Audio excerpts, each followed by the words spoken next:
Welcome. This is Trine Schmidt with the Conscious Relationships group, the You Inside You. I'm kind of called different things associate with different terminology. Good morning. I am so excited to be here today because we got something special in store for us. If anybody wants to join live for this talk that we're going to have today with Kedisha. I'm going to put the link in the chat right now. Let me just pull it up real quick. It should be in the description as well, but you never really know. All right, let me put that in the chat. All right. So if anybody watching live, you're welcome to come and join us in the Zoom room today.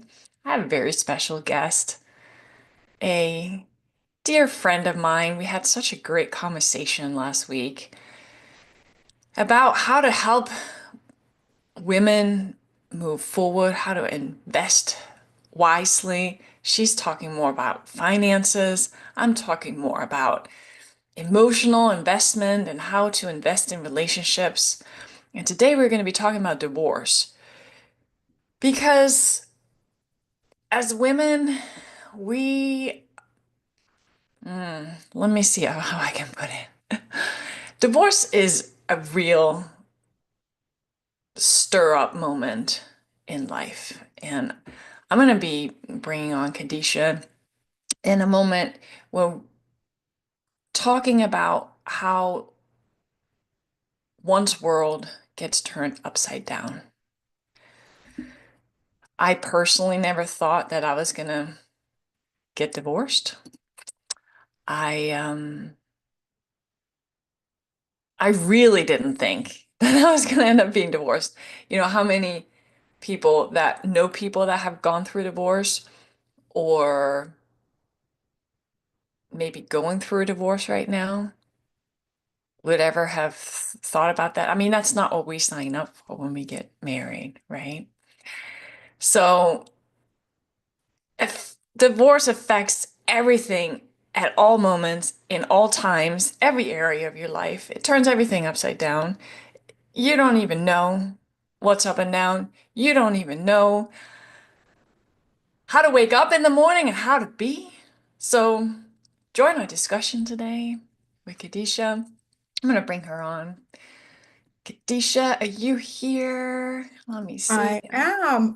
Yay! There you are! Welcome. Good morning. Good afternoon. I'm in the UK. Good Good afternoon on the other morning. side of the world in Europe.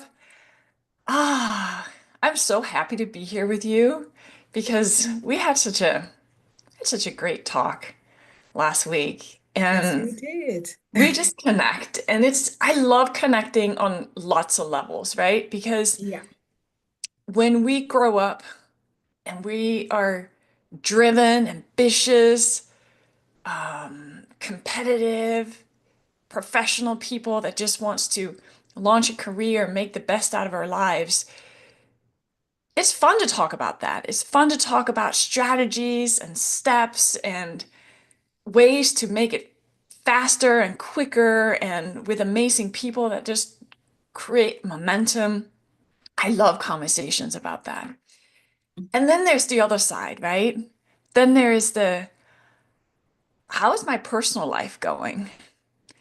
How is my family doing? How am I as a mother? How am I as a partner?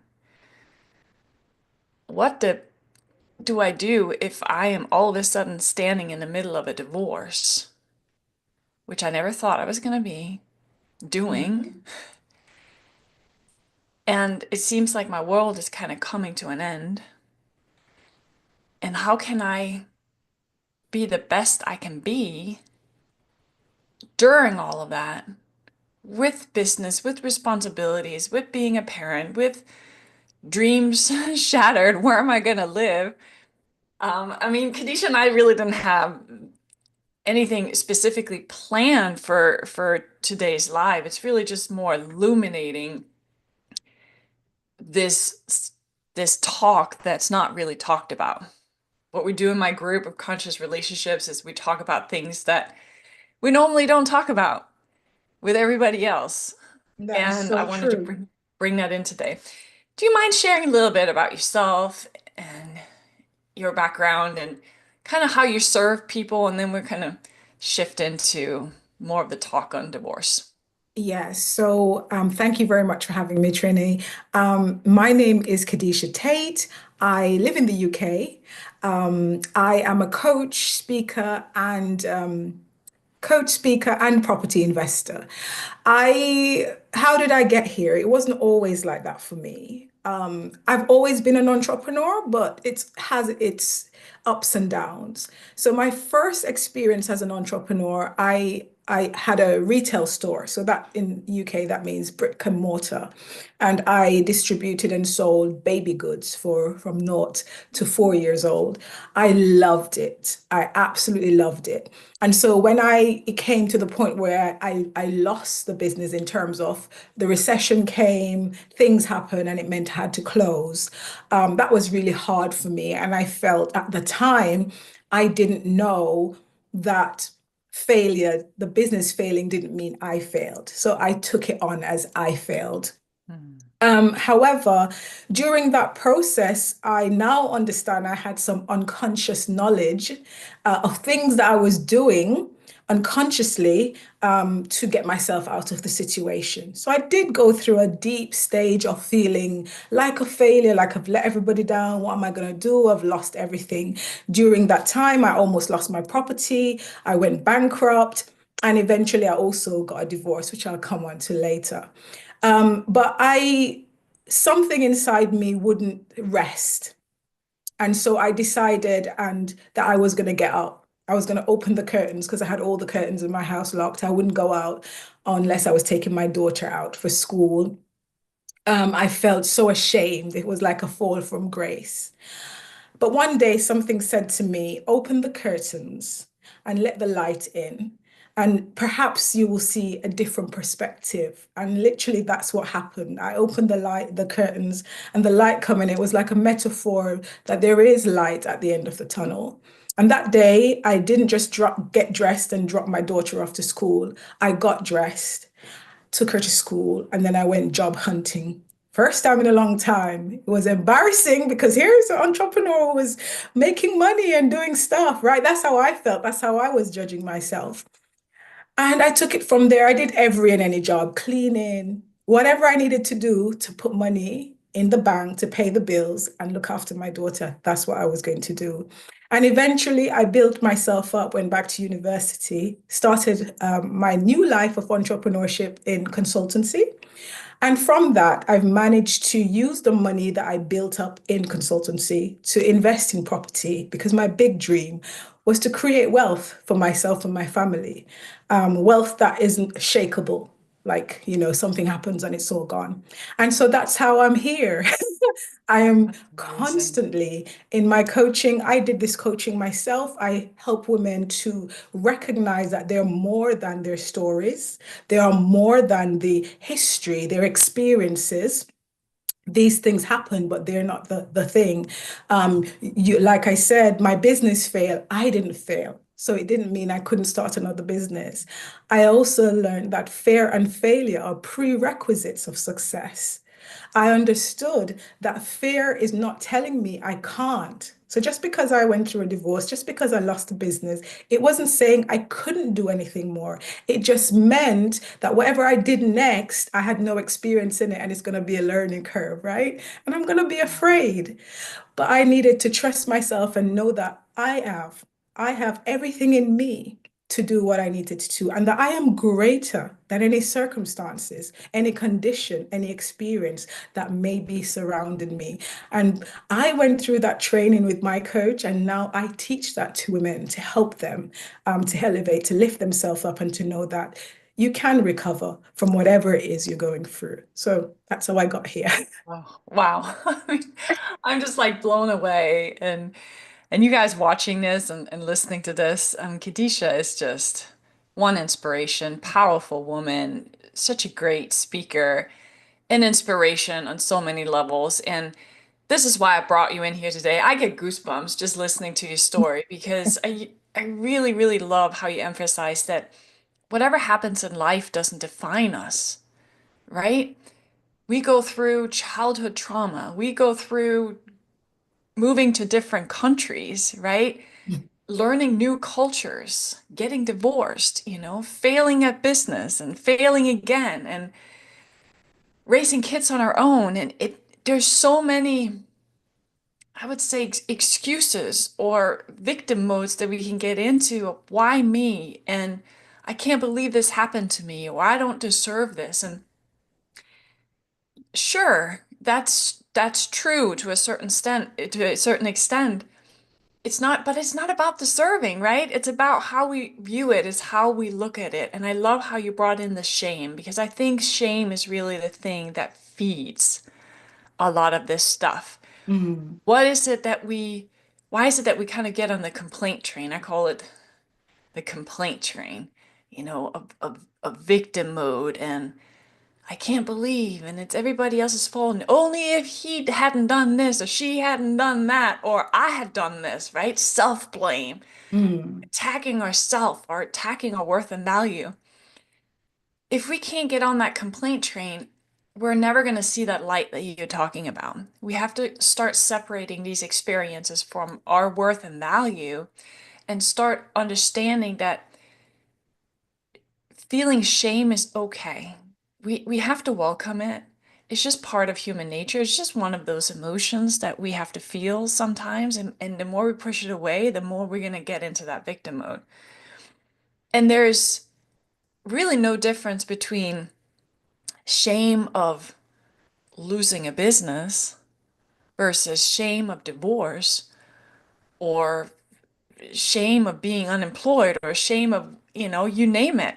It's the same feeling, but we identify so closely with it. And it's certainly something I can recognize going through divorce is that what are people going to say? What are people going to do? How is my family going to respond? How am I ever going to make it on my own? How there's so many hows and so many what ifs. Tell me about what it was like for you of dealing with the shame and the embarrassment of all of that. Yeah, it was tough Mm. because people, like you said, the main thing is people don't talk about what's really going on in their lives. Like, really, we like to show the good stuff, the Yeah. good side. That's what we're brought up to show people what's going well, what works. Hey, look at me, a gorgeous family. We're doing this, we're doing great.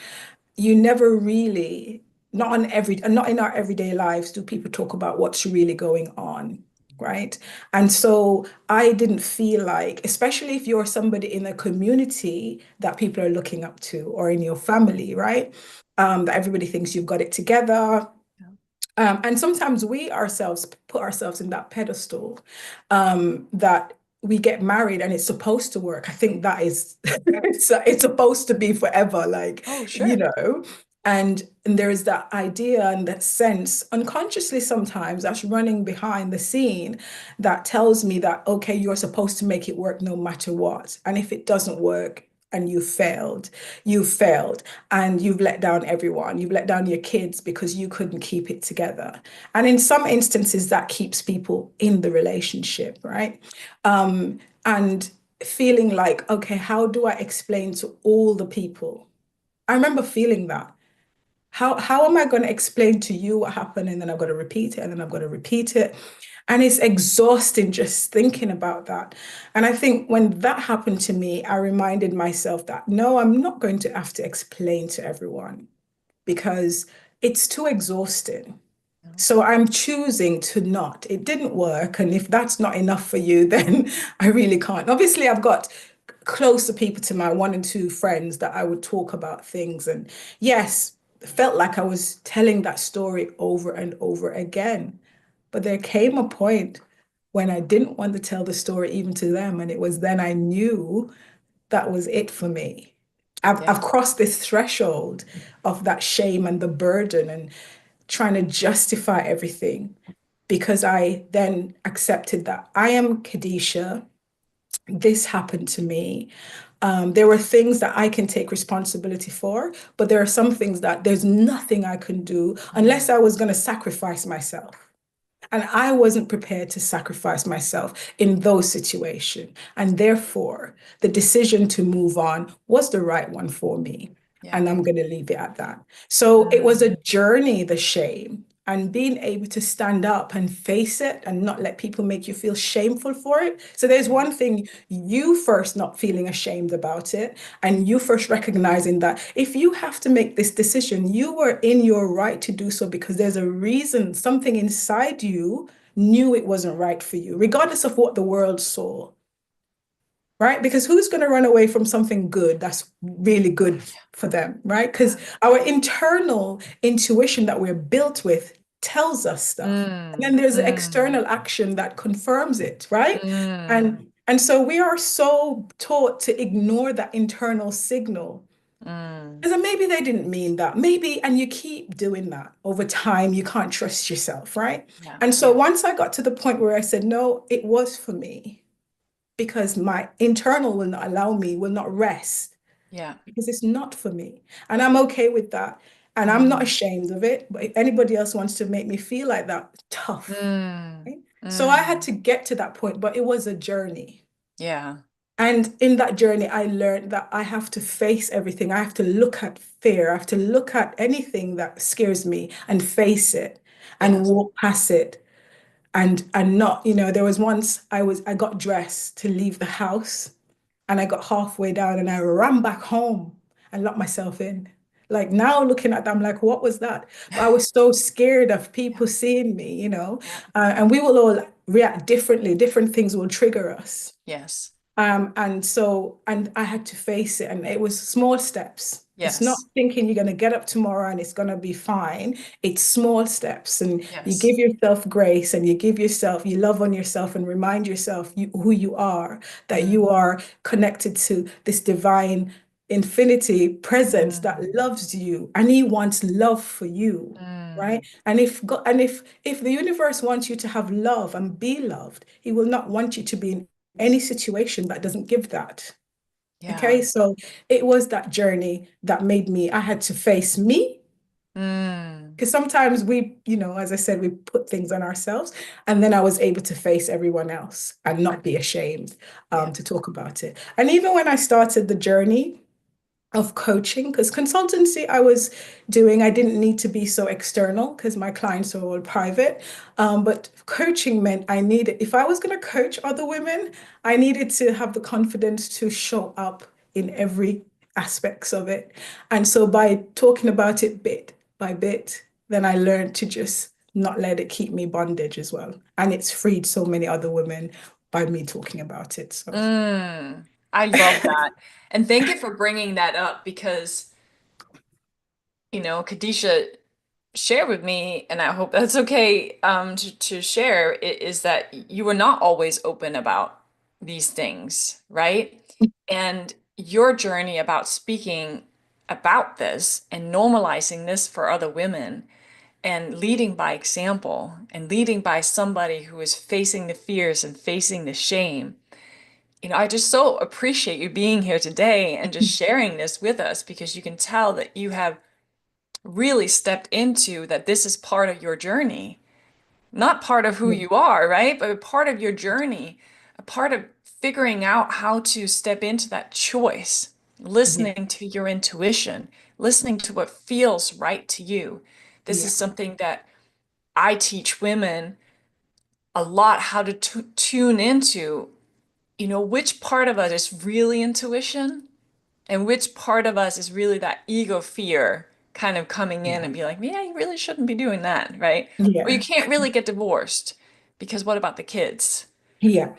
And there is a huge distinction between this. And what I really want to bring out is for anybody who is kind of doubting, people moving into a possible divorce or might be separated or thinking about, is this relationship for me or not? the way that I got confused in the past was my intuition felt very muddled. It felt very, I would get that initial knowing, and then Mm. immediately ego will kind of come in and tear it apart and be like, yeah, but you can't really blah blah blah, and you're not really allowed to, and you're not a permission to, and I would get really confused. And the way I now break it up for people that I work with is we don't want to get out of a relationship to run away from something. We want to transition into something different by moving towards. Hmm. Because if we're running away from something, we are avoiding looking at the learnings and everything to help us expand and grow as who we are. And most likely we're going to end up repeating that again. You know, how many people have learned about how we repeat these patterns, right? We get into a new relationship, and guess what? It feels great in the beginning, and we're kind of back to that same cycle again of not being seen, not being heard, or unhealthy communication or unhealthy dynamics. We don't want to do that, right? We want to break those patterns. And for people who want to break patterns, one indicator is to really ask yourself, what is it that I'm moving towards? And as you were talking about kind of having that intuition about, but this feels right to me now, and I don't care about what other people say. What I hear you say is that it's very clear in my head how I've defined my future to be or what I would like instead of what I'm having right now. And when we have more of a clear vision of this is what I want in life, this is how I want to feel in life, this is the relationships that I want in my life. This is not about dreaming. This is about what I would really, really like, what my core being is longing for. If we move out of a relationship or transition from a job, you know, you can apply this to so many things. You are much more likely to get that and have success with that because you now defined why you don't want to be here anymore. So moving towards something is freeing because you now have a choice. You're more likely to be on the love train and creating positive momentum instead of being on the complaint train. It's like, I never want to be in a relationship like that again. I never want to be with a man like that or a woman like that, right? And blah, blah, blah, blah, blah, blah, blah. The more we focus on that, universe shall deliver, right? Yeah, and that really taps into exactly that, what I teach. So part of my coaching is defining. The first thing you do is defining what you would love. Yeah. Let's not focus on what you love, because the more of you focus on something, where energy go, where where your intention goes, energy flows. Mm. So the more you focus on what you don't want, it's the more of it you're going to get. So we do a full sessions of defining. What would you love? What would you love in your love and relationship, which is one of where we cover? What would you love in your um, health and well-being? What would you love in your finances? All of that. And it's the four domains that we cover. And that really helps you. And then we do getting yourself to give a clear vision, a clear picture. And also when you get to a point where you're doubting, because going back to what you've said about when you get rid of a limiting paradigm, you have to replace it with what you would love. Because if you don't, it will only pull you back. Because we're human beings and we will revert to what we've always known. Yes. So if you're going to remove something, you've got to replace it with something. So you remove a limiting paradigm, you present it with an empowering one. Mm. And what you do is you keep that visible, so that whenever you feel like you're being pulled back, you remind yourself of the vision, and that will Mm. keep you in the momentum of taking steps towards what you would really love. So that is really, I find that so powerful. What you've just said as well, and it just kind of enhances what I do with my ladies as well. So yeah. Yeah, I love that. I love that. Can we talk about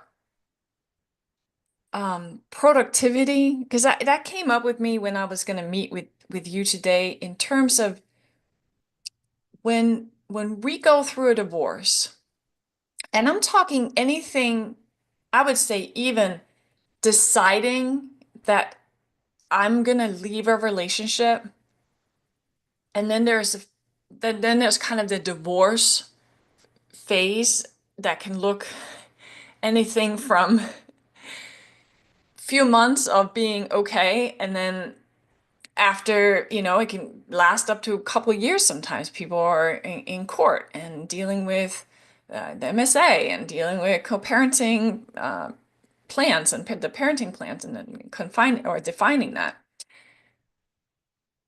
That takes up a lot of energy and a lot of mind power and a lot of speculations. How have you find that kind of particularly women, how does that affect their productivity or their success or their decision and investment? And, how can that kind of trip up people? So for me, the concern for me was my daughter, because you want the best for your kids.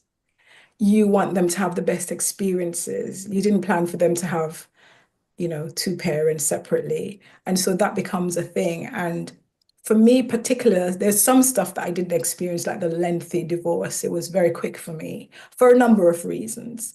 And so I didn't have that side, I must admit, to be transparent. But when it came to my daughter, that's what always triggered me, because I had, not that I wanted control, but I couldn't make her completely whole, was what I felt like, because I couldn't promise her that it was going to all be okay. I know it will be okay, but there's going to be a journey towards that. Mm, I couldn't tell her that she would see her dad on this day, because I couldn't decide that. So moving from a home where, it's a given that you see, to one that you don't know when, you don't really know what's going to happen, or explaining, even though she was young, what's happened in her world, so she could understand it, but without tainting anything else, or painting any other picture that will be confusing for her. I think that's what drained my energy, because mm, that was another phase of recognizing I didn't have to make it all okay. I just needed to be there for her. So I didn't need to solve it. I didn't need to make it all okay. I needed to be there for her when she needed uh, me, answer the questions she asked when they came up, and that was it. That was yeah. enough. But as Wow. usual, that was enough. Yeah. And so that was hard. And it was hard for a very long time. I got better incrementally, Yeah. but it was hard for a very long time, because I wanted her to understand that there are times in relationship when things didn't work. Yeah. Doesn't make you a bad person. It Mm, doesn't necessarily make anybody a bad person. It's just different, yeah. right? Yeah. Because I'm the kind of person that will take accountability for me. I can't be responsible for anybody else, and I don't want to create their stories either.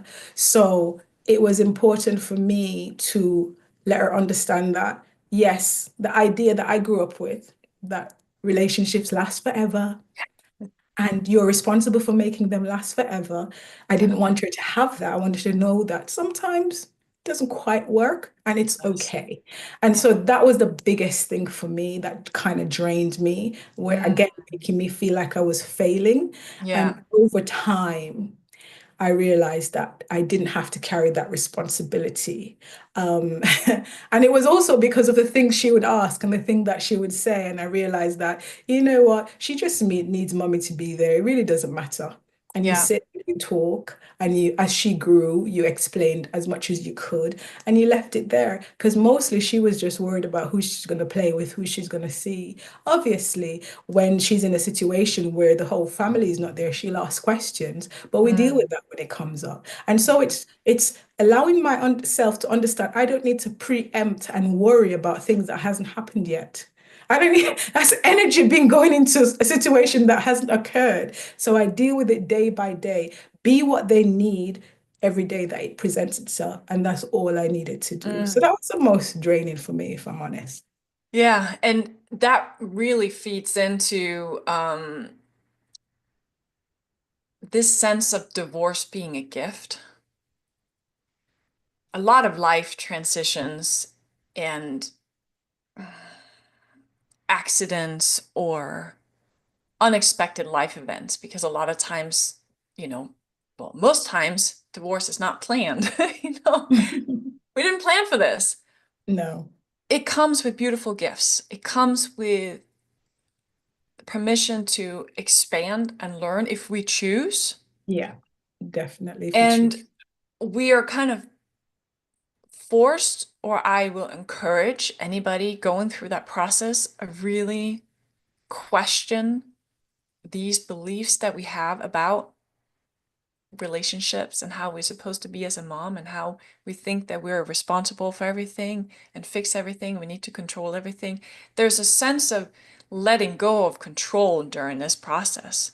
There's a Mm, sense of letting go control, or letting go of a sense of self and a certain role. And there's a lot of letting go of patterns and way we used to show up in life that we now question, and we can use curiosity to look at it and be like, well, what does this mean anyway? And do I really want to be doing this? What is my role really? Like, why am I doing this? And is there a better way of showing up? And I love mm, how you point out that you didn't need to solve anything.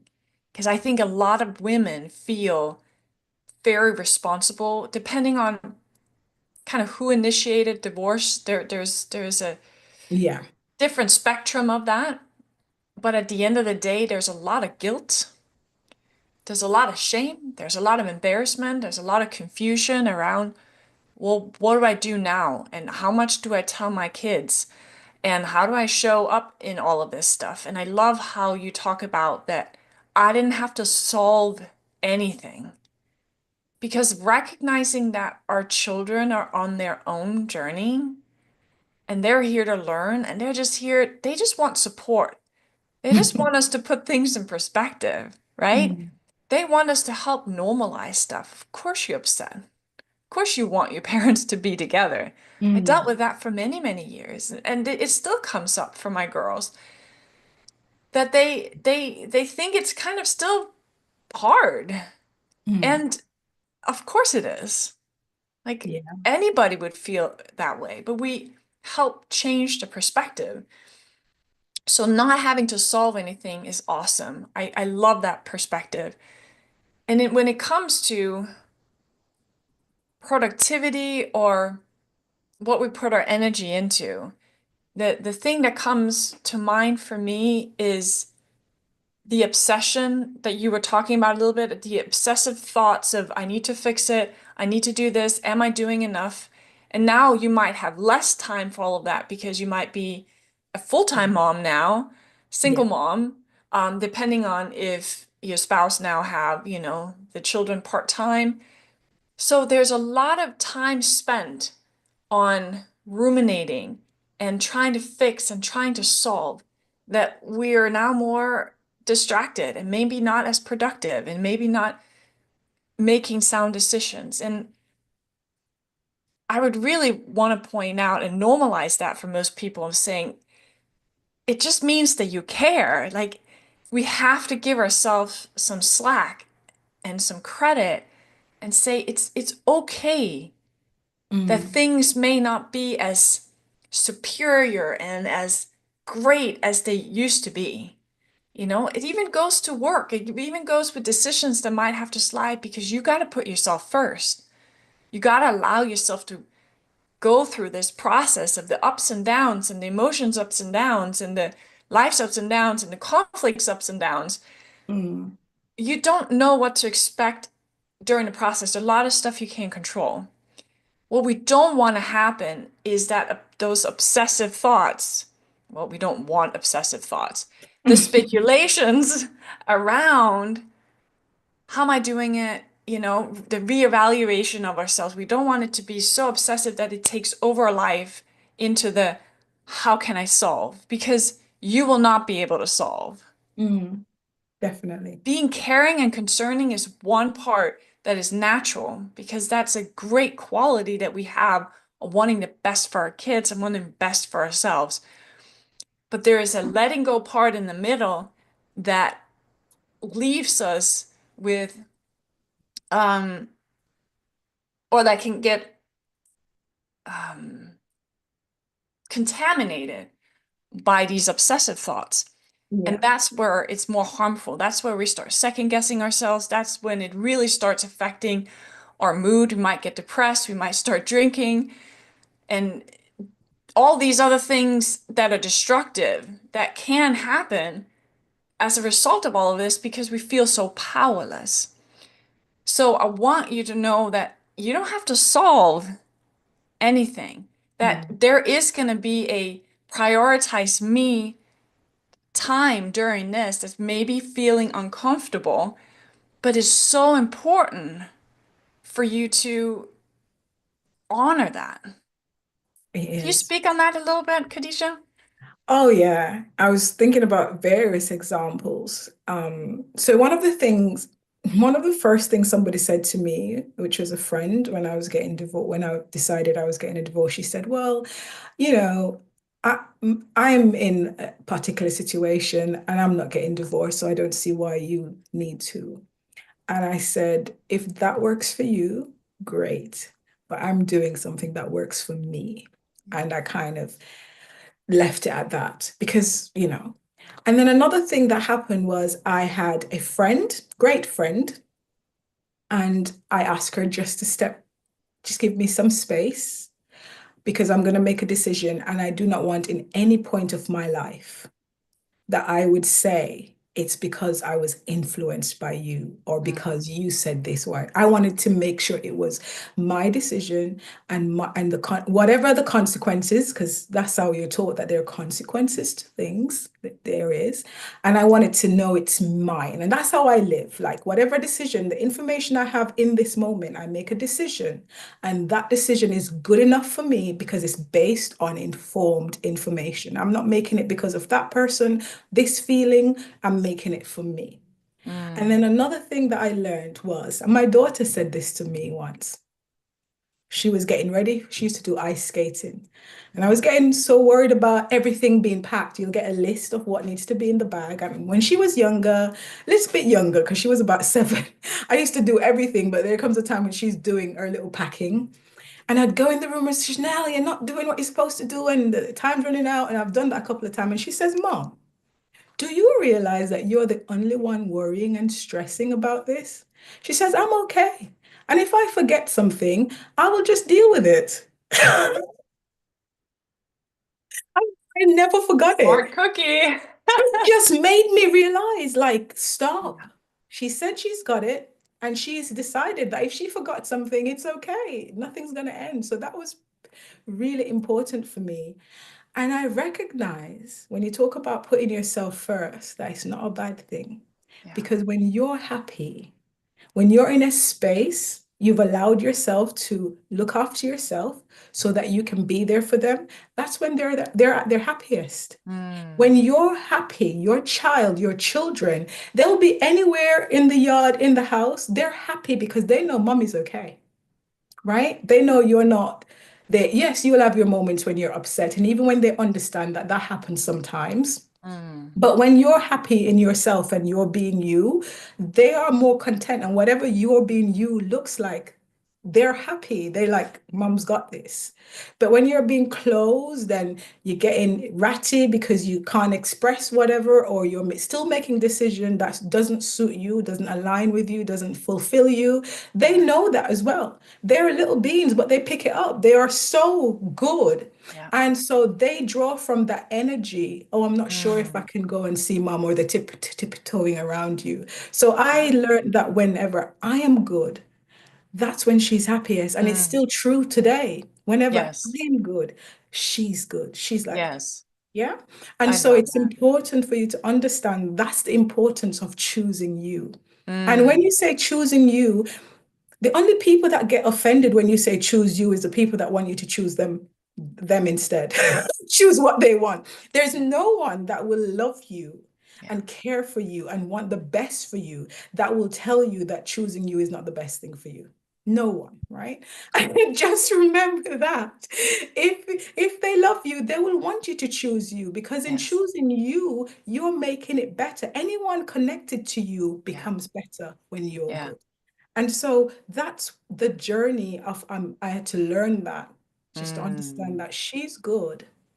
She also likes to be responsible. She doesn't want me to do everything for her. I don't have to. That's another thing of controlling everything. Like, oh, I want you to be fine. I want to make sure you got every possible thing that you need, your Yes. hairbrush, whatever, the gel, whatever was on that list.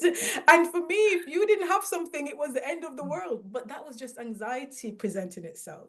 And so it was a journey. And I felt like I was growing and learning on her journey as well because there was new stuff that I was discovering. And she was making me better. Mm. She was making me want to be better, want to Mm. learn more, want to grow more, want to challenge the ideas that I perhaps Mm. held. Yeah. I remember once my mom was here. My mom is Jamaican because I and my mom said something and she said, "Grandma, where did that come from? Have you ever thought that you've just repeated something that you've heard all your life?" See, kids challenge your thinking. And this is something about the marriages and relationship. There's stuff that we carry that we've just been told or heard is how it's always been done. Mm. We cause ourselves to be almost at bondage to it, like Yes. slaves to the expectations. Yeah. Sorry about my dogs. And she's saying that now every time I remember when I repeat something, when I'm telling a story, am I telling myself the same old story? Am I repeating something just because it's been handed down or how things are Ah. done and the beliefs that we carry? And it just Oh, made me kind of think about that and pushes me to grow and challenge because I'm yeah. from a generation that we just took what we were told mostly. Mm. Kids were seen, you just do what you're told, whereas she was Absolutely. brought up with more an ability to express and ask Mm. questions. And so because of that, it allowed me even now to challenge anything I say. Where did you hear that? Mm. Have you got proof? And that type of way. So that's the kind of growth journey that took me on, Yeah. starting from wanting to control everything, wanting to make everything okay, to learning all these lovely things and learning that when I'm happiest, there she's happy. She's happy as well. So Absolutely. What a model. And we need to have another live on parenting because it just seems like, this is kind of like a whole thing in itself, really, of how do I stay in my own lane and still support my kids without jumping over and doing them it for them? yeah, I love that. I'm just like yeah. super passionate about that stuff. So I would love to have another live on kind of a parenting perspective because this is going to Mhm. be super, super valuable. And I just want to say that it's not everybody that can be so open to what our children tell us and can actually hear it as information instead of accusation. Because if we are feeling we're letting our kids down and we're feeling that we're now causing them pain because now we're dragging them through a divorce, it can be very hard to be open to any kind of feedback from our children. And the way that you are able to listen to your daughter says a lot about the openness that you allowed for yourself and be curious about what she's saying, staying in your own lane and questioning, why are we doing this? Should it need to be this way? Just because we've done it for so long, do we need to continue, right? And this is all about personal growth and personal expansion. And it's so beautiful that you brought that out because it's not easy to do. It's very easy to kind of shut our children down and be like, well, I don't want to hear that. Or, this is how we do it. And you just, need to be respectful. And I would encourage anybody listening to really stay open to the reflections of our young souls that are very wise and have great perception because they're teaching us a lot of stuff, which we will talk about in another In another session. live. Yeah, sorry, yeah, And um I and did I bring just that want up. to Yeah, say go on. one more thing, Kedisha. In talking about if I'm okay, she's okay. One thing that I emphasize with a lot of the clients that I work with is this concept of allowing you to be okay and going through a divorce. It's okay for you to be okay in that and going through something that's difficult. It's okay for you to be okay in a difficult relationship and allowing the difficult dynamic to still unfold. It's hard for our brains to understand that it's a both and, that both can exist at the same time. It's almost like I can feel happy and grateful today, but I can always also have moments of sadness spread out throughout the day. That doesn't make my day bad. I mean, it depends on how I conclude it, right? It doesn't really mean anything. It just means that it all can exist at the same time. Just like we talked about welcoming the shame, allowing things to be where they're at. You can still choose to be okay in it. A lot of times when we choose not to be okay in it is because we feel we're supposed to be feeling a different way, or our situation is supposed to look a different way because the situation reflects on who we are. And that's just wrong. So allowing ourselves to be making that choice of being okay with where I stand. I trust my intuition. I trust the decisions that I've made. I trust that I can be the best for my children. I trust that I can rise above the sadness that I have today and make tomorrow a better day. But I'm okay with being sad today. And that's okay too. This is something I didn't know. Like nobody told me this. Like nobody talked about it. Nobody talked about that it's okay to be strong during a divorce because that's somehow bad. Well, then you don't care, or you don't this, and you're supposed to be sad, or you're supposed to do this. And says who? I mean, says who? The only way that we're going to feel empowered and clear and strong and move boldly through something so severe as a life-changing divorce is to be okay with here and now and trust that the door will still open tomorrow. And it will. The more we kind of let go of that, the more life will show up with the next thing that is on our path. Now I'm Most getting like really like, definitely. yeah. That's amazing. Yeah. And it just aligns with my coach when she teaches about um, there's time we're naturally resistant to change, right? We are either pushed by the pain or pulled by a vision. And so when change happens, we don't want it. We don't want it to happen. But sometimes if we release that resistance, that's the only way we're able to see that the door will open. Mm, If we release the resistance, that's the only way we'll able to find the gift that somewhere along the line that gift is there. You may not see it now, whether the gift was improve awareness, I'm mm, more aware. Whether the gift is I now trust my intuition more because I kind of abandoned it for a bit. Whether the gift is I'm a better parent because through the journey I've learned so much, in the gift that I can be unhappy sometimes and it's okay. And I mm, can be happy at times when people probably don't expect me because they expect the journey to look different. Whatever the gift is, you will only experience it when you release that resistance that you're mm, having to the change. mm, Allow the change to unfold and mm, trust that the universe is holding you dear, is caring for you, will provide everything that you need to get through mm. this part of your journey that you're going through right now. And Ah, that is important and key, I think. I'm just I'm just allowing all of this to just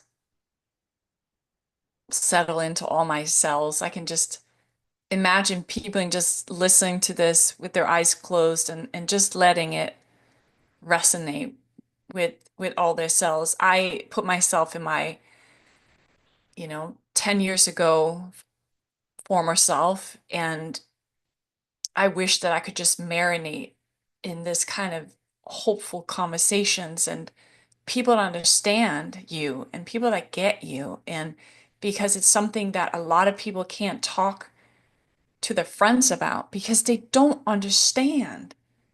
Because part of them are judging them. Well, why would you do that? Or they might even say, you need to get out of there. You need to get away from it. But that's not helpful either. It's very difficult to find some good support at times during divorce if you don't have other divorced friends or a community where you can come in and you can learn from other people that you are not the only one. Like you're not alone in this, and all these huge emotions are so normal. And if it's okay with you, I just want to take what you just said to the next level. Like I'm gonna offer an exercise to people listening to this. I'm very visual, so I have these images coming into my head on a regular basis when I talk to people. Sometimes like analogies. This time it was a form of exercise. So if you're ready and you're listening to this and you want to let go of some of that resistance, what I would recommend right now or today, get some pen and paper. Or you can write on your phone, or you can dictate it on your phone. However it is, just get it on something, record it down somewhere. Imagine yourself a year from now, and I want you to talk about life, how you ideally see yourself in a year. I don't want you to think about what might be realistic, or you can't do this, or you can't do that. I just want you to just dream and flow in terms of how do you look back at the decision? How do you look back at yourself? How was the process with your children? How was the process with your ex? What does life look like now? What are the life lessons that you have learned about yourself? How empowered and strong do you feel? I just want you to write any detail, and I really want you to write it in a present tense format. I feel this. I am here. As you are literally experiencing it right now. And Kedisha like nodding her head. She's like, yeah, yeah, yeah, I know the exercise. I'm using it myself with clients. And I'm just so inspired by that because people can use that right now. Like people can change their life right now just with that exercise and look at divorce in a very different way, a much more empowering way, because now you're actually stepping into how you want it, right? We're moving towards. So I'm so happy about this conversation that we're having today. It's so mind-blowing. It is. Any any final thoughts, any advice that you want to give to anyone listening to this in terms of either facing a divorce, going through a divorce, or those first few years after divorce that can also be really turbulent? Yeah. Just remember that there is a chance that you will have blind spots, things that you don't remember, because divorce is traumatic. And there were times when I'm like, what did I do at this time? How did that year pass so fast, you know? Because you're in a situation now where you've got to rebuild, reclaim, and at the same time life is happening. And so your brain will go to the things that matters the most in terms of Mm, survival, and mm, all of that. So there's stuff that you may not fully remember because, you know, there are probably decisions that will slide that normally you're on top of, or you wouldn't have made that decision had it been a different situation. But you've got to remember that it wasn't a different situation. The situation was what it was, and that's the decision you made at the time, and it's okay. mm, Um, and then you'll go probably through a forgiveness phase, like forgiving yourself for things that didn't quite go the way you would normally do. But, you know, what is normal here, you know, Mm, and just understanding that. And as you grow, I still look back and stuff and I make notes. So this assessment that you're doing now, it's ongoing mm. because there's stuff that will come up for whatever reason, and because the brain does that, or you'll have a Yes. trigger, not because you're unhappy, not because at that stage you haven't moved on. It just does. And so you'll sit back and you'll look back at it with different eyes. And Mm, these things will happen and it's okay. And I've experienced that. But know that you will continue to grow. You will continue to be the best version of yourself. You will continue to be everything that your children needs, especially when children are involved. The people that love and care for you will still be there no matter mm, what. All the things that you worry about. And the person, if you allow yourself to evolve, if you allow yourself to become, because it's not the destination, it's the journey. And along that journey, every experience, every conversation, it's open up a new you. You're becoming this person, more experience. You're knowing what colors you like. You're knowing that I wouldn't choose that color because, and I know it sounds silly, but these things you cannot pay attention. Well, I wouldn't have had that color. Really don't like it. You know, you get to choose the new car that you like. You get to choose the friends you like. Because perhaps in a relationship, you were going out with friends just because they were couples. And so you're becoming this new person. You'll find out different things about yourself and you'll allow yourself to flourish and grow. And it doesn't mean that some of this didn't happen before. It just means that this is a new version of you and you should just sit in it and allow it to and mm, become. And it's okay. And I promise you, no one will travel that journey with you that wants to judge, that wants to pigeonhole you. They can't keep up because you're on your journey, visioning, doing your assessment, loving yourself, choosing you, and allowing the universe to lead and guide you into the next phase of who you're becoming. And I would tell you, turn up and show up as that woman unapologetically. Love it. Yes. Where can people find you, Kedisha? So if you want to find me, I am on LinkedIn, Kedisha Taitt, under my business name, Igniting Dream, or personal name, I'm there. I am also on Instagram at Igniting Dreams Coaching, and Facebook as well. If you want to email me, it's info@ignitingdreams.co.uk. And I would Mm. love, love, love to hear from anyone who's got any questions as well. So Oh, love it, love it, love it. Thank you for being here with me today. And as a lot of you guys know, in my group and um, people following me, I do have a new masterclass coming up next week, March 7th, taking divorce to become your life force. This is about the journey, the process that Kedisha talking about, how to reclaim that empowerment, the strength, and going through divorce at the same time. We're talking about the both and here. I want the experience. I don't want you to feel alone. I don't want you to make the mistakes that so many people make of repeating the cycle and getting stuck or getting yourself depressed. Like there's so many people out there spiraling out of control because we don't know what to do in a space of divorce. I want you to claim your power. I want you to reinvent yourself. And the only way of doing that is to have the right support. Yeah, Okay. And we're here to support you. So I want you to sign up for the masterclass. I want you to sign up for a coaching call. I want you to get in our groups. I want you to get in Kedisha's groups and circles. Surround yourself with people that are supportive, the people that get it, the people that understand. Please don't do it by yourself. don't. So we're here It, for support. We're going to put all the links in for Kedisha, for the new masterclass, and let's go. So I appreciate you being here with me today. This was just so magical, so inspirational. I hope everybody has enjoyed it. And that's it for today. So everybody have a great Wednesday, and we will Thank see you you for guys having me. soon. Thanks for having me. It was great. Take care. Absolutely. Bye, guys. Bye-bye.